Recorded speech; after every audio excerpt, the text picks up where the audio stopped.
Everyone, welcome to our YouTube channel. इन आज की वीडियो में हम पढ़ रहे हैं क्राइम एंड क्राइम सीन।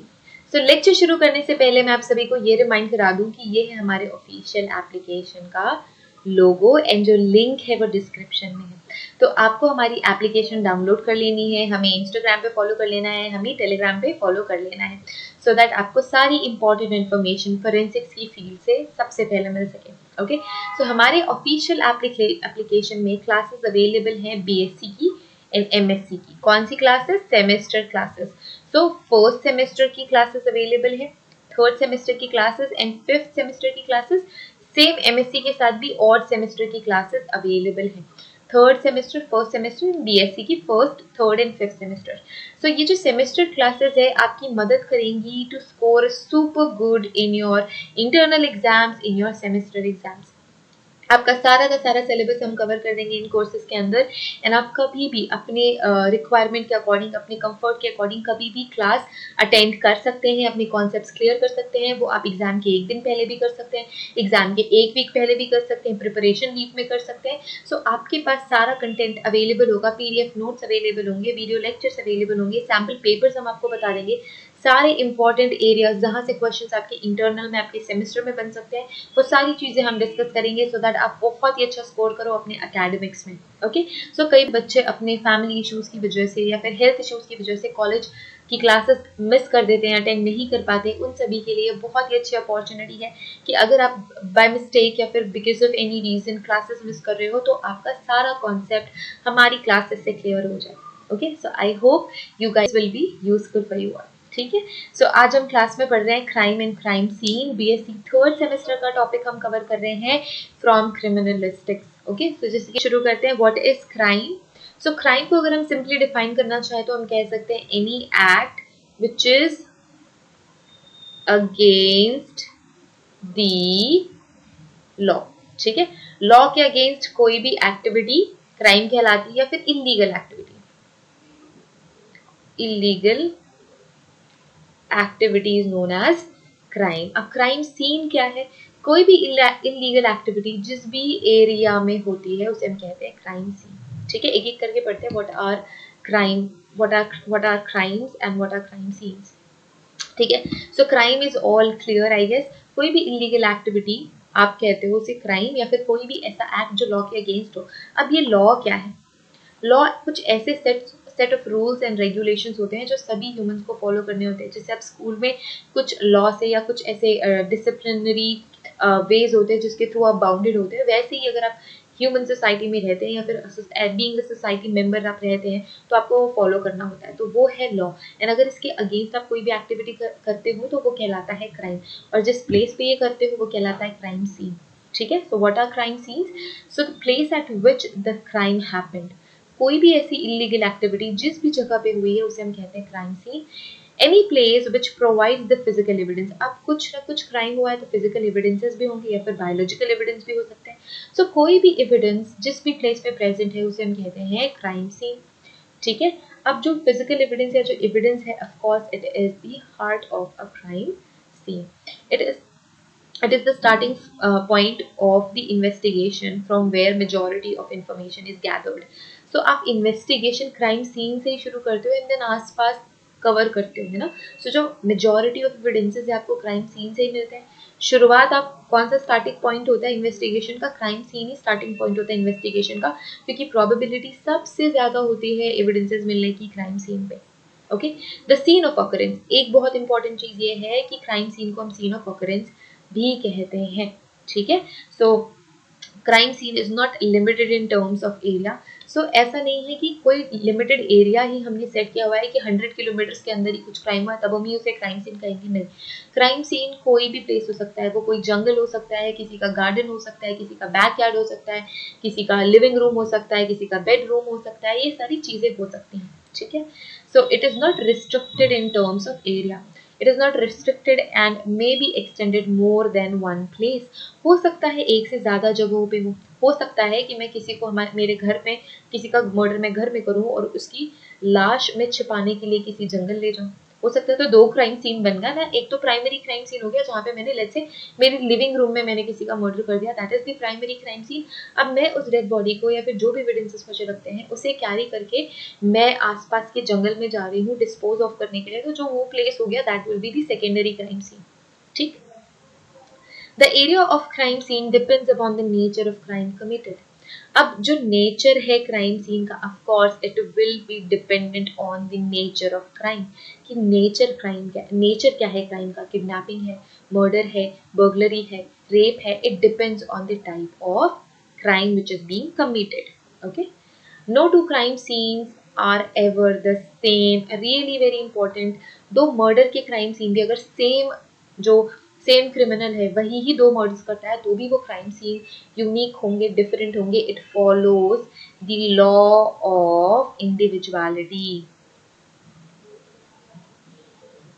ये हमारे फोरेंसिक्स का एक लॉ है, law of individuality. So being in third semester I am assuming सारे लॉज आपको फोरेंसिक्स के पता है, ठीक है।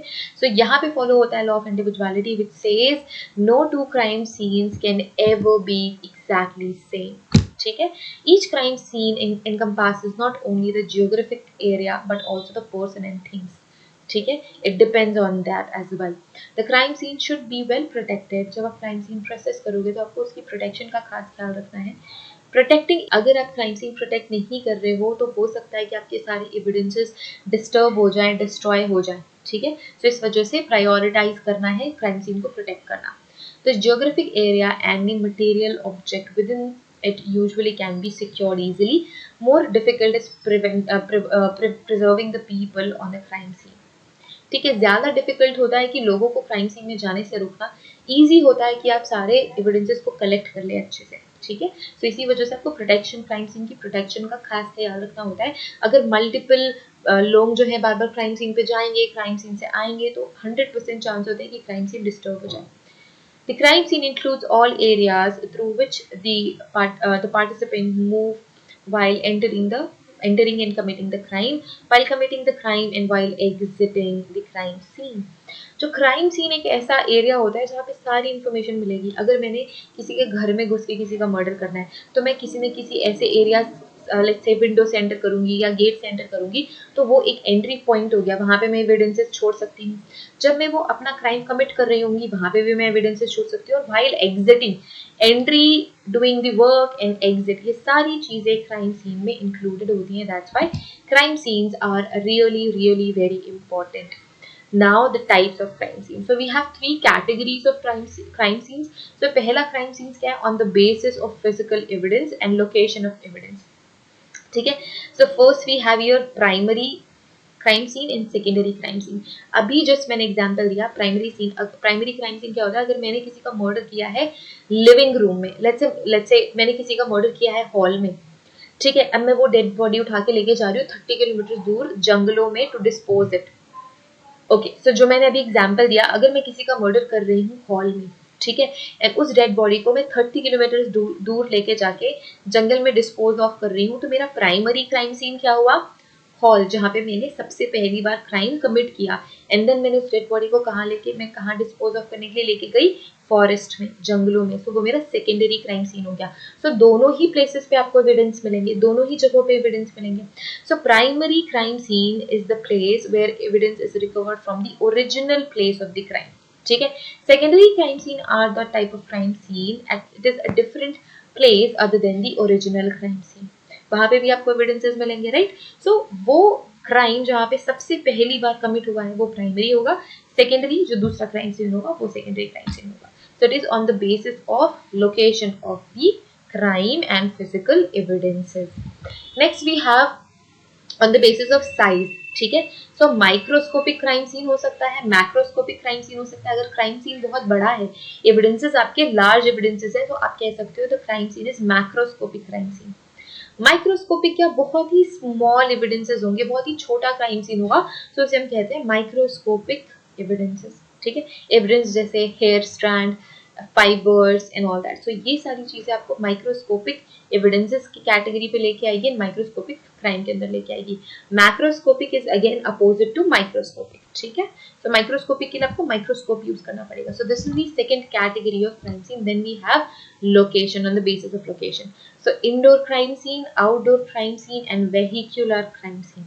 अगर किसी चार दीवार के अंदर, लेट्स से अगर गार्डन भी बैरिकेटेड है या फिर बाउंड्रीज लगी हुई है, तो किसी एक पर्टिकुलर बाउंड्री के अंदर कोई क्राइम सीन हो रहा है, so that is indoor crime scene. अगर बाउंड्रीज नहीं है, कोई बैकयार्ड है, गार्डन काफी बड़ा गार्डन है, ठीक है, और फॉरेस्ट एरिया, ग्राउंड, ये सारी चीजें आउटडोर क्राइम सीन कहलाती है. अगर यहाँ पे कोई क्राइम हुआ तो वो आउटडोर कहलाएगा. चार दीवारी के अंदर या बाउंड्रीज के अंदर कोई क्राइम होता है उसे हम इंडोर क्राइम सीन कहते हैं. वेहिकुलर क्राइम सीन क्या होता है? अगर किसी व्हीकल में क्राइम्स हुए, ठीक है. So indoor crime scene includes example of murder and kidnapping. Outdoor crime scene includes theft and burglary. देखो किडनैपिंग में one interesting thing is here कि इंडोर क्राइम सीन होगा, ठीक है. मैं किसी के घर जाके उसको किडनैप कर लेती हूँ एंड देन अगर if I am using a vehicle, गाड़ी वगैरह मैं यूज करती हूँ, so it will be merger of two types of crime scene. Indoor भी हो गया, वेहिकुलर भी हो गया, ठीक है.